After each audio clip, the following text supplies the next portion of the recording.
புஷ்கர் பிரம்மா கோயில் படைப்பு கடவுளான பிரம்மாவின் கோயில் ராஜஸ்தான் மாநிலம் புஷ்கர் நகரில் உள்ளது. இங்கு சாவித்ரி காயத்ரியுடன் பிரம்மா அருள் புரிகிறார். ஒருமுறை பிரம்மா உலக நலன் கருதி யாகம் ஒன்றை நடத்த விரும்பினார். அதற்காக தன் வாகனமான அன்னப்பறவையிடம் தாமரை மலரை கொடுத்து வழியில் அது எங்கு கீழே விழுகிறதோ அங்கு நடத்த முடிவு செய்தார். அந்த இடமே புஷ்கர் என பெயர் பெற்றது.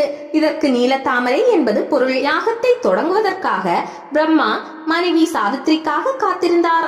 அவர்கள் வர தாமதமானதால் யாகத்தை தொடங்க முடியாமல் போகவே இந்திரனின் ஆலோசனையின்படி காயத்ரி என்னும் பெண்ணை திருமணம் செய்து யாகத்தில் அமர்ந்தார். தாமதமாக வந்த சாவித்ரி யாகத்தில் வேறொரு பெண் இருப்பதைக் கண்டு இனி உமக்கு கோவில் இல்லாமல் போகட்டும் என சபித்தாள். அருகிலுள்ள அருணகிரி என்னும் குன்றில் ஏறி அமர்ந்தாள். கோயிலின் நுழைவு வாசல் கோட்டையின் முகப்பு போல இருக்கிறது. ஸ்ரீ ஜகத்பிதா பிரம்மா மந்திர் என வாசலில் எழுதப்பட்டுள்ளது. இதற்கு உலகத்தின் தந்தை பிரம்மாவின் கோயில் என பொருள். கருவறையின் மீது 70 அடி உயர விமானத்தில் வாகனமான அன்னம் பளிச்சென காட்சியளிக்கிறது.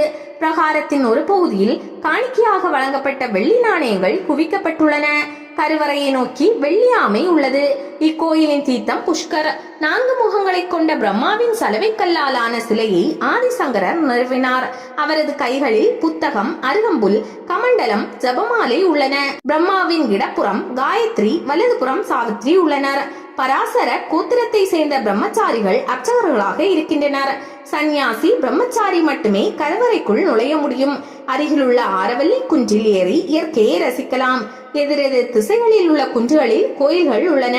உயரமான குன்றின் மீது சாவித்ரி கோயிலும் மற்றொரு சிறு குன்றின் மீது காயத்ரி கோயிலும் உள்ளன. கார்த்திகை பௌர்ணமியின் போது ஒட்டக திருவிழா நடக்கிறது.